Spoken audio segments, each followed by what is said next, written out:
Hello students, welcome back to our channel SI Light of Education. আজিৰ এই ভিডিওটোৰ জৰিয়তে HSLC 2026 লগতে HS 2026 ৰ সমূহ ছাত্ৰছাত্ৰীক আজিৰ এই ভিডিওটোৰ জৰিয়তে স্বাগতম জনাইছো যেহেতু সেবা আৰু আজিৰ মানে বৰ্তমানৰ যেটো ASS EB Assam higher secondary education board লগতে Assam state school education board এই দুটা HSLC 2026 HS 2026 ৰ যেটো এক্সামৰ কথা চলি আছে এক্সামটো আগুৱাই আহিলে বুলি কৈ আছে যেই নহওক কিয় এই কথাখিনি কিমান দূৰ সত্য আৰু কিমান দূৰ অসত্য হেখিনি কথাই ভিডিওটোৰ জৰিয়তে তোমালোকক মই ভালকৈ বুজাই দিম তোমালোকে ভিডিওটো স্কিপ নকৰিবা ভিডিওটো প্ৰথমৰ পৰা শেষলৈকে তোমালোকে চাই থাকিবা আৰু এই ভিডিওটোৰ জৰিয়তে তোমালোকে সঠিক খবৰটো ভালকৈ বুজি পাব পাৰিবা আৰু লগতে তোমালোকক এটা কথা কৈছো এক্সামটো যে আগুৱাব এইটো সঁচা কথা কিন্তু জানুৱাৰীত এক্সাম হ'ব নে ফেব্ৰুৱাৰীত এক্সাম হ'ব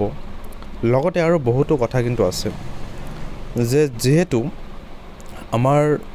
ইলেকশন ওচৰ চাপি আহিছে ইলেকশনটো মেবি মাৰ্চ এপ্ৰিল মাহত ইলেকশনটো হ'ব যদি ইলেকশন মাৰ্চ এপ্ৰিলত হয় তেতিয়া হলে আমাৰ আগতে হায়াৰ সেকেন্ডাৰীটো ফেব্ৰুৱাৰী মাৰ্চত শেষ হৈছে আৰু মেট্ৰিকটো HSLC আমাৰ ফেব্ৰুৱাৰী মাৰ্চতে শেষ হৈছে যায় কিনে লাষ্টৰ পিনে ফেব্ৰুৱাৰী লাষ্টৰ পিনে যেই নহয় কিয় ইয়াৰ আগতে যি এক্সাম হৈছে HSLC HS ইয়াৰ মাজত বেছি দিন কিন্তু গ্যাপ নাই দুদিন বা তিনদিন হে গ্যাপ আছিল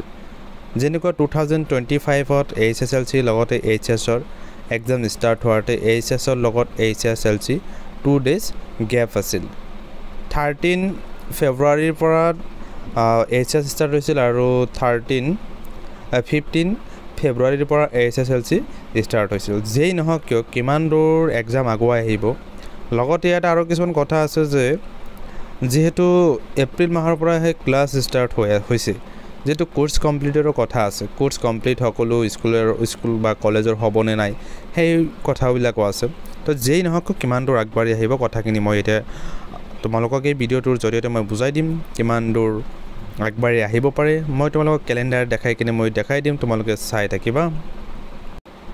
তাৰ লগতে যোৱা বছৰৰ যেটো মানে 2025 ৰ যেটো মাৰ্কশিট ৰুটিন সেই ৰুটিনটো মই দেখাই দিম কিমান দিন গ্যাপ আছিল আৰু কিমান তাৰিখৰ পৰা স্টাৰ্ট হৈছিল হেখিনি মই দেখাই দিম লগতে তোমালোকক এটা কথা কৈছো তোমালোকে এনেকুৱা ধৰণৰ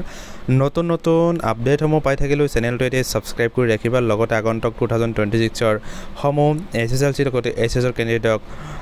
SI লাইট অফ এডুকেশ্যন চেনেলৰ ফালৰ পৰা এটাই কথা থাকিল যে সকলোৱে SI লাইট অফ এডুকেশ্যন চেনেলটো সাপোৰ্ট কৰা তোমালোকৰ কাৰণে যিখিনি দিব লাগে HSLC লগতে HS 2026 ৰ কাৰণে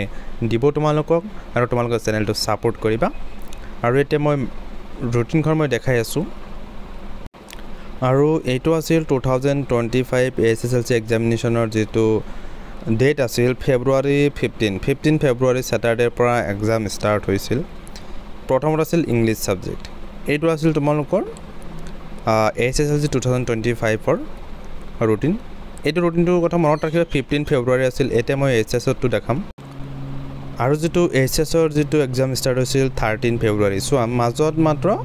গ্যাপ নাই বুলি ক'ব পাৰো 13 14 আৰু 15 এদিন হে গ্যাপ আছিল মই দুদিন বুলি কৈছিলো দুই দিন আছিল বুলি গ্যাপ কৈছিলো কিন্তু দুই দিন নহয় 13 ফেব্ৰুৱাৰীৰ পৰা এক্সাম স্টাৰ্ট হৈছিল যেই নহওক এই এক্সামটো ডাইৰেক্টলি জানুৱাৰীত আহিব নেকি দুইটা এক্সাম হেখিনি এতিয়া মই তোমালোকক দেখাই আছো এটা হল 13 এটা হল 15 ফেব্ৰুৱাৰী এতিয়া মই ক্যালেন্ডাৰত মই তোমালোকক দেখাই আছো তোমালোকে চাই থাকিবা প্ৰথমত HSLC ৰ কথা মই প্ৰথমত কৈছো HSLC এক্সামটো যোৱা বছৰ মানে 2025ত 15 ফেব্ৰুৱাৰীৰ পৰা স্টাৰ্ট হৈছিল কিন্তু এবাৰো যেটো মানে HSLC এক্সাম মেট্ৰিক পৰীক্ষা 2026 চনত জানুৱাৰী মাহতে স্টাৰ্ট হ'ব কিন্তু জানুৱাৰী মাহৰ কিমান তাৰিখৰ পৰা স্টাৰ্ট হোৱাৰ চান্স আছে হেতু মই কৈ দিছো তোমালোকে চাই লবা 2nd ফেব্ৰুৱাৰী মানে 2nd ফেব্ৰুৱাৰীৰ পৰা 7 ফেব্ৰুৱাৰী 2 তাৰিখৰ পৰা 7 তাৰিখৰ ভিতৰত তোমালোকৰ HSLC ৰ যেটো ৰুটিন শীট যেটো হ'ব ৰুটিন হ'ব হয় 2 3 4 5 বা 6 7 এই পাঁচটা ডেটৰ মাজতে তোমালোকৰ HSLC ডেটটো ফাইনাল কৰিব HSCB ৰ ফালৰ পৰা বুজি পাইছা কথাটো কিন্তু জানুৱাৰীত HSLC টো নাহে তাৰপিছত যেটো তোমালোকৰ এইচএছৰ কথা এইচএছৰ কথাটো তোমালোকে চাবা এইচএছৰ কথা মই তোমালোকক দেখাই আছো আৰু এইচএছটো তোমালোকৰ ষ্টাৰ্ট হোৱাৰ চান্স আছে 2026 ৰ 26 জানুৱাৰীৰ পৰা 31 জানুৱাৰীৰ ভিতৰত এই 5টা তাৰিখৰ ভিতৰত 5টা দিনৰ ভিতৰতে মানে তোমালোকৰ এইচএছৰ যেটো ৰুটিন সেই ৰুটিনটো আহিব আৰু তোমালোকৰ এইচএছৰ এক্সামটো 26 জানুৱাৰীৰ পৰা 31 জানুৱাৰীৰ ভিতৰত তোমালোকৰ